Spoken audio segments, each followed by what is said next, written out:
The day I had spent years dreaming about, my graduation. The culmination of so much hard work, the sleepless nights, the endless hours spent in the library, the stress, the sacrifices. All of it. It had led me to this one moment. The cap and gown, the cheers of my classmates, the smiles of people who were proud of their children. But as I stood there, surrounded by that celebration, there was an emptiness I couldn't ignore. I should have felt on top of the world, but instead, I felt like I was drowning. I felt alone. My parents weren't there. They promised they would come. They always promised. Every milestone, every achievement, they said they would be there. But when the day arrived, when the applause echoed, and the degrees were handed out, I was standing alone in the crowd. There was no phone call, no text, no message of congratulations, nothing. The disappointment was overwhelming, like a heavy weight pressing down on my chest, making it hard to breathe. How could they do this to me? I was supposed to be the proud child, the one they showed off to their friends. The absence of my parents was glaring. I scanned the crowd, hoping against hope that maybe, just maybe, they had made it. But no, there was no sign of them. It felt as though my entire life had been a lie, a long series of empty promises and unfulfilled expectations. As the keynote speaker took the stage, his voice booming through the microphone, I tried to focus. The crowd erupted in applause, but I couldn't bring myself to join in. The speaker spoke about perseverance, about the importance of family, and about how we all owed our success to those who supported us. And as his words reached my ears, I felt my anger rise. How dare he speak about family like that when mine had let me down so completely? Then the unexpected happened. The speaker paused. His eyes scanned the room and I felt his gaze land on me. It was as though he had read my mind.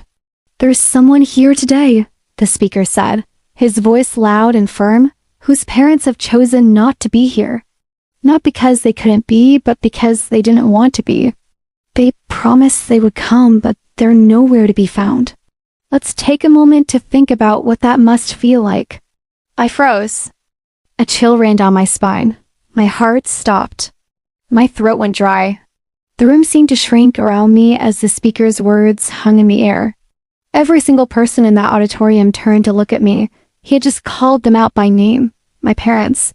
I felt my face flush with humiliation. The world around me blurred.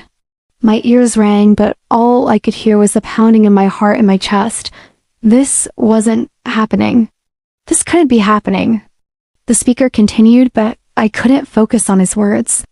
I could only hear the muffled sound of the crowd's reaction and the deafening silence that followed the speaker's accusation. I stood there, paralyzed in front of a sea of strangers who all now knew the truth. My parents had betrayed me. And everyone knew it. I tried to hold it together, but the tears welled up in my eyes. I fought them back, biting my lip, my fists clenched at my sides. I wanted to run. I wanted to disappear. But I couldn't. I had to stand there, exposed, vulnerable, alone. I'd done everything right, everything they had asked of me. But on the most important day of my life, they chose to abandon me. How could they do this? How could they not show up? I had been their child, their responsibility, their pride and joy. Or so I thought. I remembered the times they had promised me they would always be there, the birthday parties, the awards, the school plays.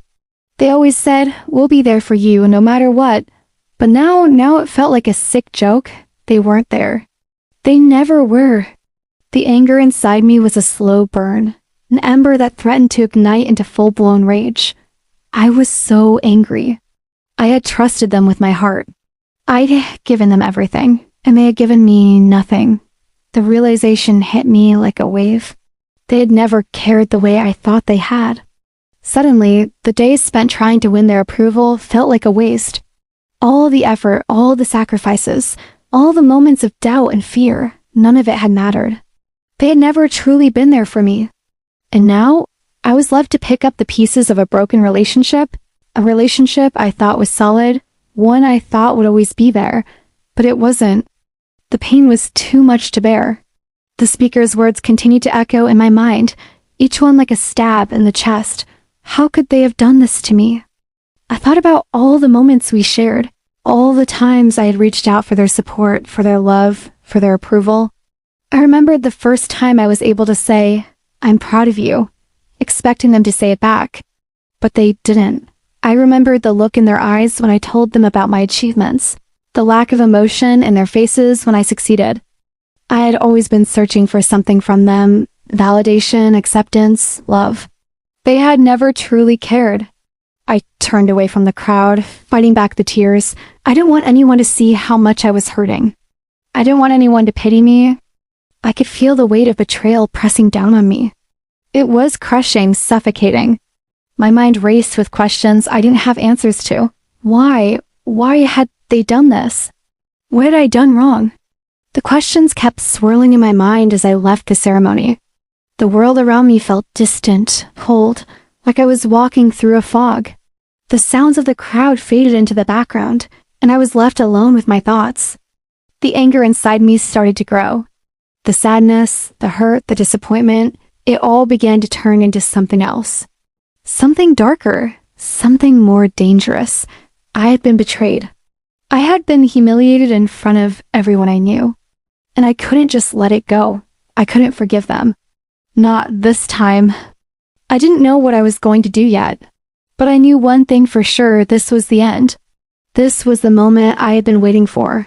The moment that would change everything. The moment I would take control of my life. The moment I would get the justice I deserved. And it started with revenge. I walked away from the graduation ceremony with a heavy heart, but something inside me shifted. The sadness, the confusion, they were still there, but they were fading, replaced by a sharp, focused resolve. I didn't know how I would get my revenge, but I would. I would make them feel the pain I felt. The same betrayal, the same humiliation. I would show them what it felt like to be left behind, to be abandoned, to be forgotten. The days after my graduation felt like I was walking through a fog, each step heavier than the last. The moment they had humiliated me, the moment I stood on that stage while the whole world learned that my parents weren't there, stayed with me. It replayed over and over in my mind, each time sharper, more painful. A graduate whose parents have chosen not to be here. It had burned into my memory, scarred my soul. I wanted to forget it, to push it all out, but I couldn't.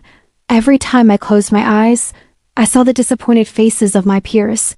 I felt the coldness of their gazes, and I could hear the whispers. "Where are your parents? Didn't they care enough to come?" But it wasn't just them, it was me. I couldn't understand how I had become so invisible to the people who were supposed to love me. They were the ones I trusted the most, the ones I needed to believe in me, and yet, they weren't there. Not when I needed them the most. They had chosen someone else over me. The anger inside me wasn't just directed at them. It was also directed at myself, for allowing myself to believe that they would always be there, for being naive enough to think they cared. I spent the days after the graduation replaying every moment of my life with them. Every time they promised something and failed to deliver. And yet, they never seemed to care. My father, the man I had always looked up to, had always seemed so strong, so reliable. But now, in the wake of this betrayal, I saw him for what he truly was. A man who could put on a face of confidence, of warmth, but underneath was a coldness I had never imagined. I remembered the times he'd given me advice, telling me how important family was, how we should always support one another. And yet, where was his support when I needed it the most? My mother, who had always been my source of comfort, had faded into the background. She wasn't as vocal as my father, but I always thought she was there for me. Yet, when it mattered, when I stood there in that auditorium, expecting her to be the one person who would show up, she wasn't there either.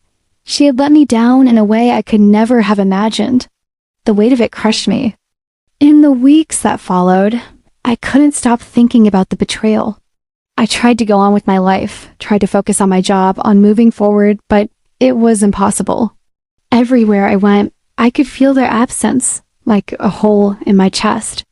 Every phone call, every text from people who had come to my graduation reminded me that they weren't there. It felt like a constant reminder of my failure. The only thing I could think about was getting even. I wasn't sure what I was going to do, but I knew something had to change. I couldn't let them get away with this. They had ruined one of the most important moments of my life, and they needed to feel it. I began to dig. At first, I wasn't sure what I was looking for. I started small, looking through old family photos, old messages. But the deeper I went, the more I found. Little things, subtle signs. My father's subtle hints of being somewhere else when he claimed to be at work. My mother's late-night phone calls, the ones she always ended with an abrupt hang-up. The secretive meetings I never knew about. And then it hit me. They had been hiding something.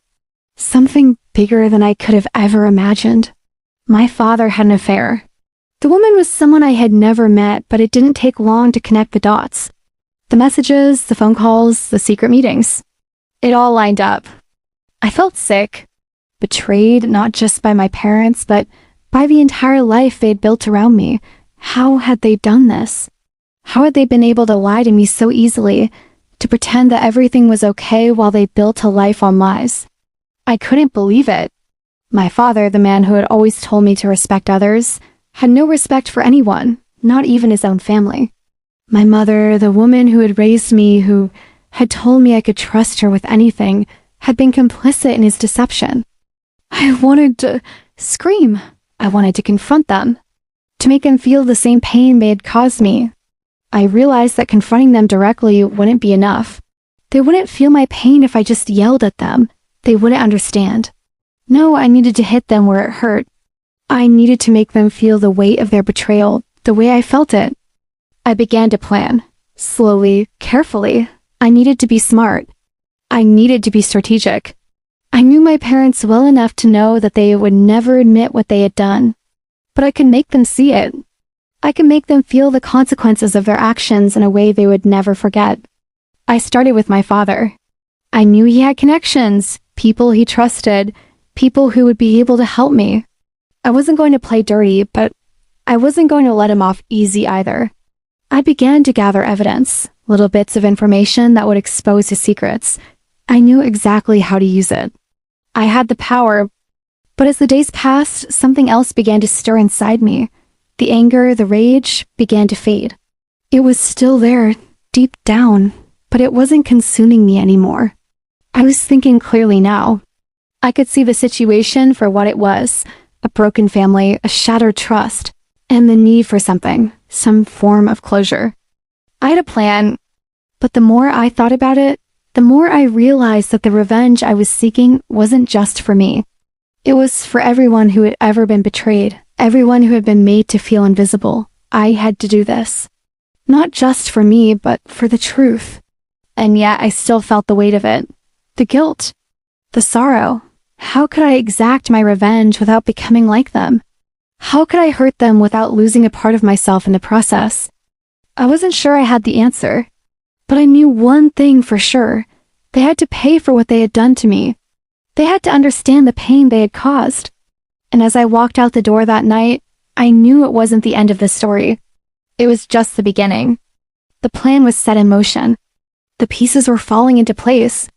But as I closed the door behind me, I couldn't shake the feeling that no matter what happened, I would never be the same again. The anger, the hurt, the betrayal, it would always be there. And no amount of revenge could ever change that. But it was a start. It was my start.